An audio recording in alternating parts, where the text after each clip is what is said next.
está no Conar 2023. Nós vamos mostrar os melhores momentos desses 3 dias de evento diretamente de São Paulo.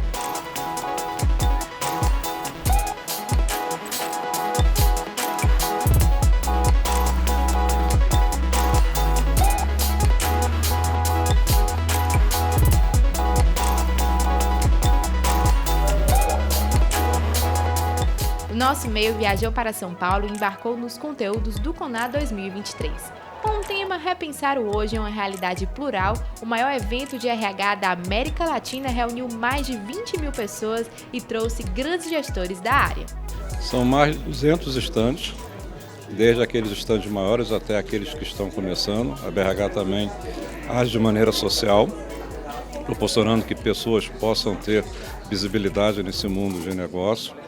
E temos oferta de toda a natureza, né? Então, assim, se alguém pensar em alguma coisa que tenha relação com a gestão de recursos humanos, consegue encontrar aqui um expositor, que é um expositor que a gente tem um cuidado de assegurar que tenha boas práticas, que tenha bons princípios. Então, é um lugar seguro para você transacionar quando a gente pensa em negócios dentro de gestão de recursos humanos. No primeiro dia do evento, Patrícia Monteiro Araújo, diretora de Gente do Mercado Livre Brasil, participou de um painel onde trouxe o propósito como estratégia competitiva nos negócios. Sem dúvida, um propósito com uma cultura, com arquitetura de cultura, com algo definido estrategicamente para pôr aquilo para rodar no dia a dia, para estar no comportamento das pessoas, traz bastante mais engajamento. E o importante do engajamento é que quando você tem pessoas engajadas, elas vão dar o máximo delas. E elas dando o máximo delas, elas também vão contribuir para aquela empresa ser melhor ainda do que ela já achava que era ou que ela podia ser. Isso não é fácil falar, mas é muito diferente quando você vive isso no dia a dia. Então, um segundo ponto é que com o engajamento alto, a probabilidade, a gente não tem obviamente isso em todas as correlações, mas você pode correlacionar um propósito e engajamentos altos ao seu propósito com o turnover, que a gente são as saídas das pessoas por renúncia, porque as pessoas quiseram sair da sua organização. Quando você correlaciona isso, você percebe que muitas vezes tem uma grande força e uma correlação muito grande, que as pessoas querem estar e permanecer. Consequentemente, se você não tem altos turnovers, você não tem um alto custo com trazer outras pessoas, com o treinamento de novas pessoas e, consequentemente, outras métricas que podem ser colocadas. A gente falou muito desse retorno, não ser um retorno apenas financeiro, mas também uma correlação entre esses, no caso que a gente chama de alguns dos indicadores de pessoas que a gente pode seguir dentro da organização, sendo um deles, obviamente, turnover, sendo outro deles o quanto qual é a medida do engajamento dentro da organização. Isa Camargo, especialista em saúde mental e bem-estar, esteve na palestra magna finalizando o primeiro dia do evento. No palco, a escritora falou sobre inclusão, pertencimento e engajamento. Foi muito bom poder debater com o Edu Lira e com o Guilherme Horn assuntos que estão doendo no RH. Porque todos os dias eu ouço alguém dentro de alguma empresa dizendo: Isa, eu preciso aumentar o engajamento. Isa, como é que eu faço o engajamento entre os liderados e os líderes? Como é que eu faço? Então, foi um painel assim totalmente de cases, de experiências na prática, de sucessos, erros e acertos. E falar sobre erros também é muito bom para a gente poder trazer para o nosso repertório e já, de repente, eliminar algumas situações que não preciso esperar isso acontecer. Eu posso aprender. Uma coisa também que ficou muito clara nesse nosso debate é que quando nós estamos falando de pertencimento, engajamento, diversidade, inclusão, não existe concorrência. Eu preciso somar conhecimentos. E quanto mais as empresas puderem trocar essas experiências, melhor para a cultura que a gente quer criar. Melhor para uma cultura do trabalho que seja saudável, sustentável. Então foi bem bacana. No segundo dia do evento, Andréa Nogueira trouxe a genialidade cearense para o palco do Conar e falou sobre como construir a liderança do futuro. Bom, um grande prazer a gente estar aqui no Conar, um evento que reúne aí mais de 30 mil pessoas falando sobre um tema tão importante, tão relevante quanto a liderança. Então a gente esteve aqui junto com outros palestrantes, para abordar essa questão da relevância do papel do líder, o líder que precisa conectar os aspectos tecnológicos, com os aspectos humanos, o líder que precisa inspirar as pessoas, o líder que precisa conectar as pessoas para um mesmo propósito e, ao mesmo tempo, o líder que também sabe colocar o oxigênio em si mesmo, cuidar de si para que possa cuidar dos outros, né? Então, liderança tem tudo a ver com o nosso desenvolvimento das empresas, das pessoas, da sociedade. Então, é sempre muito bom a gente estar num evento de tão bom nível, né, fazendo esse aprendizado coletivo, né? Porque cada um tem a sua experiência. Eu trouxe a experiência da M. Dias Branco, outros profissionais trouxeram outras e no final fica uma coxa muito bonita, né? Muito colorida das experiências de todos nós. Então, é um prazer estar aqui com vocês. Compartilhando o mesmo painel, Bruno Camargo e Patrícia Coimbra discutiram sobre as pautas ESG e falaram sobre a urgência de trazer iniciativas sustentáveis para dentro de um negócio. Eu acho que o painel ele foi muito plural, né? Porque eu venho trazendo esse componente da governança, sendo advogado, a Ricardina e a Patrícia também super especializadas nos seus segmentos. E eu acho que a parte que mais me impressionou foi a conexão de todos, inclusive da plateia, com a questão da compaixão, a questão da empatia, a questão da humanidade quando se fala da agenda ESG. O outro ponto que eu acho bastante relevante é sempre falar de resultados. E como a gente está colocando a questão dos resultados da empresas, né, dentro dessa agenda, que não é uma agenda só ideológica, é uma agenda que visa a criação de valor, visa a criação de resultado, atratividade, melhoria das condições de trabalho e melhoria das condições das próprias empresas, né? Acesso a mercados, acesso a regulamentações, reputação. Então acho que o painel foi bem completo nesse sentido, teve muito engajamento, foi muito legal. Aqui o nosso grande desafio foi como é que a gente tangibiliza ESG nas organizações, porque é um tema muito amplo, é um tema muito estratégico, tem muitas siglas, né? Então assim, as pessoas, gente, por onde eu começo? E todo mundo vê o propósito nisso e vê os benefícios dessa implementação na agenda. Então, quando a gente fez o painel, a Ricardina, eu e o Bruno, a gente pensou muito bem, quais são os elementos mais importantes dessa implementação? É a integração no negócio, na estratégia, na cultura da organização, como a gente engaja os nossos stakeholders, os colaboradores, né? Mas também toda a cadeia de valor, os clientes, acionistas, enfim, essas são formas, né, da gente estar realmente tangibilizando essa agenda na organização. E um comentário que eu acho bem importante, né? A gente tem que sempre trabalhar com essa integração. A matriz de materialidade é uma boa ferramenta para a gente dar esse passo inicial, que é realmente quais são os aspectos mais importantes e críticos dos nossos negócios na questão ambiental, social e de governança. Finalizando o segundo dia do evento, Daniela Ledo e Joyce Pellegrino apresentaram para o público as formas de rever os paradigmas da gestão de talentos. A gente trouxe 3 casos muito especiais. A gente teve o Breno contando um pouquinho sobre uma gelateria que ele tem lá em Aracaju, onde ele recebe todo tipo de pessoa, mas ele é surdo, então ele tem aí uma habilidade, uma capacidade imensa de transformar ali o negócio dele. A gente trouxe a Joyce, que também fala bastante sobre a dificuldade da mulher negra, né, trabalhando em mercados e negócios muito diferentes. Por exemplo, ela trouxe exemplo do mercado muçulmano.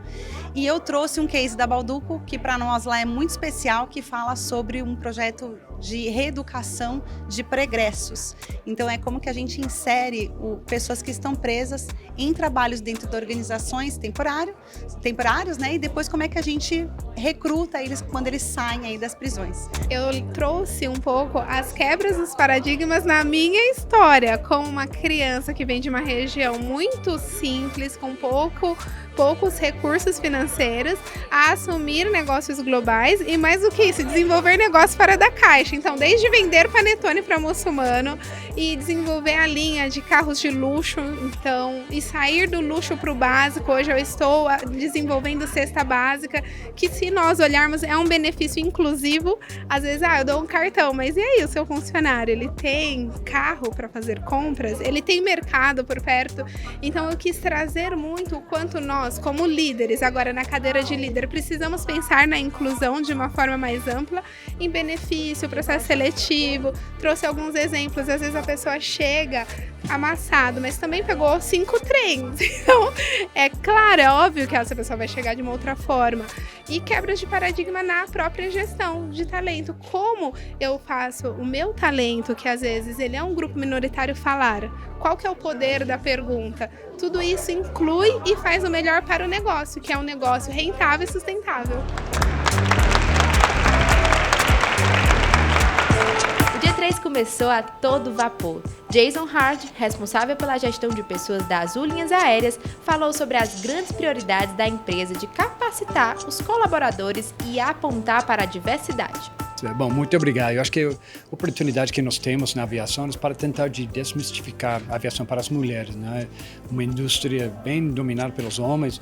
Eu acho que é muito em parte por causa do militar, pilotos, técnicos de manutenção, mas como a Azul temos 5% dos nossos pilotos técnicos são mulheres, então temos que fazer as coisas certas para preparar as mulheres, para ajudar eles a treinar e preparar e acreditar que eles podem fazer isso se tiverem os desejos para fazer.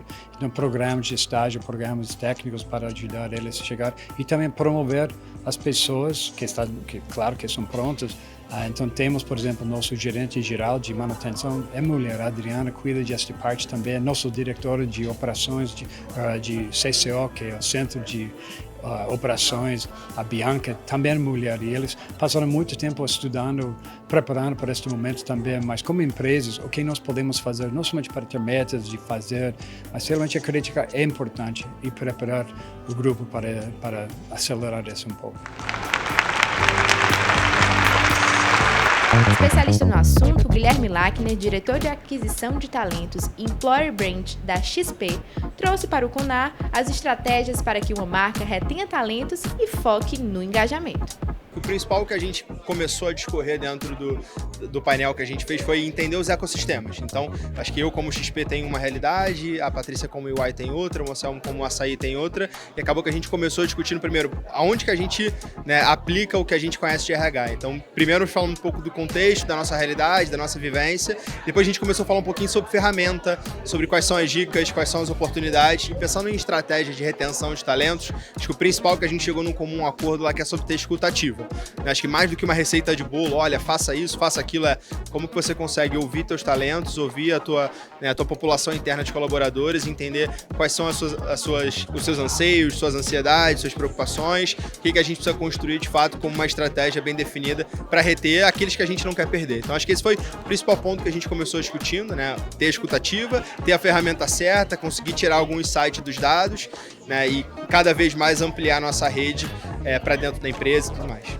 O cearense consultor de inovação Moisés Santos abordou como a educação, criatividade e inovação são ingredientes essenciais para o desenvolvimento de pessoas. Não há outro caminho para o RH e para a gestão de pessoas que não seja via tecnologia, inovação, transformação. E a gente veio abordar isso, né, através de uma convergência de 3 pensamentos, né?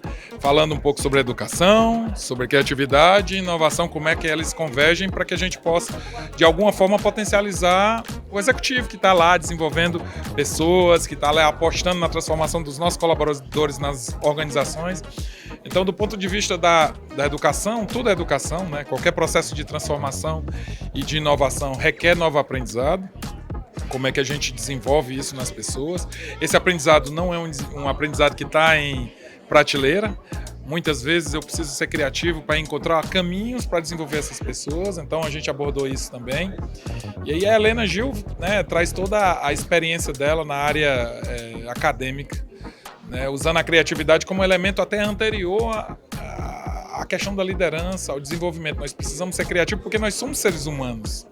E não porque a nossa empresa precisa que a gente seja criativo. Nós precisamos ser criativos porque nós precisamos aproveitar mais a vida.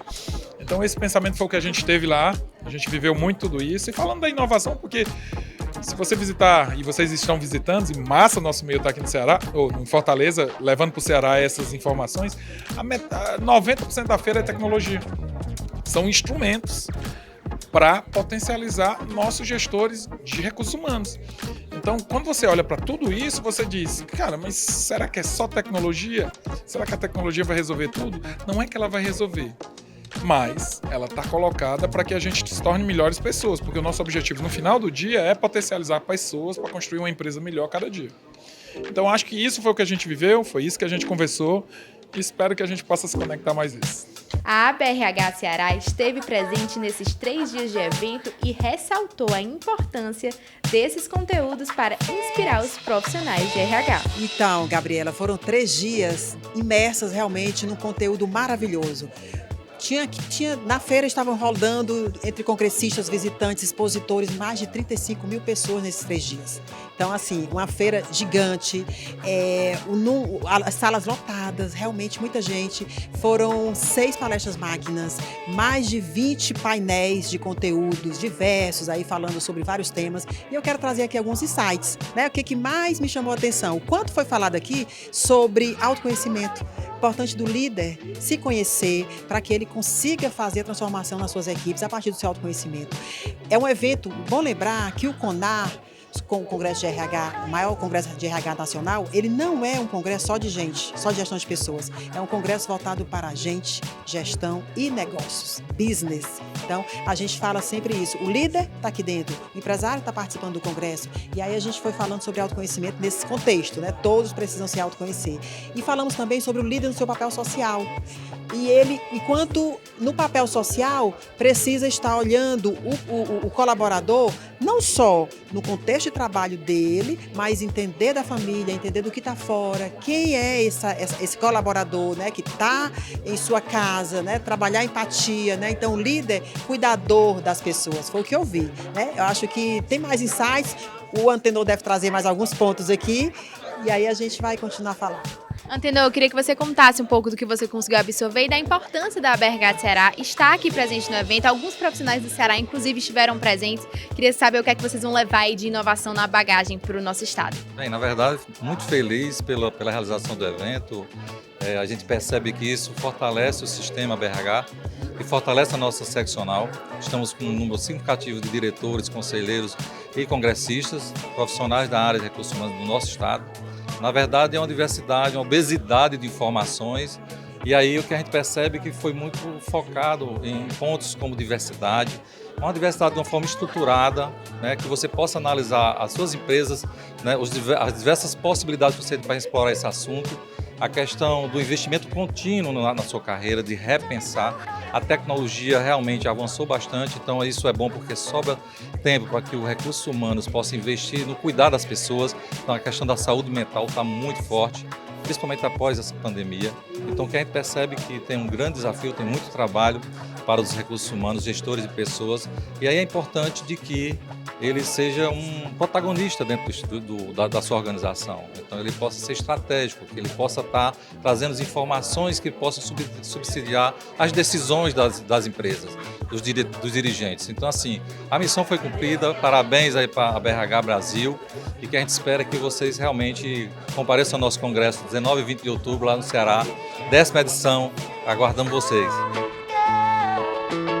Essa cobertura aconteceu com patrocínio das marcas ABRH Ceará, Amarelo, BS Cash, Lucrativa Consultoria Empresarial e Unimed Fortaleza.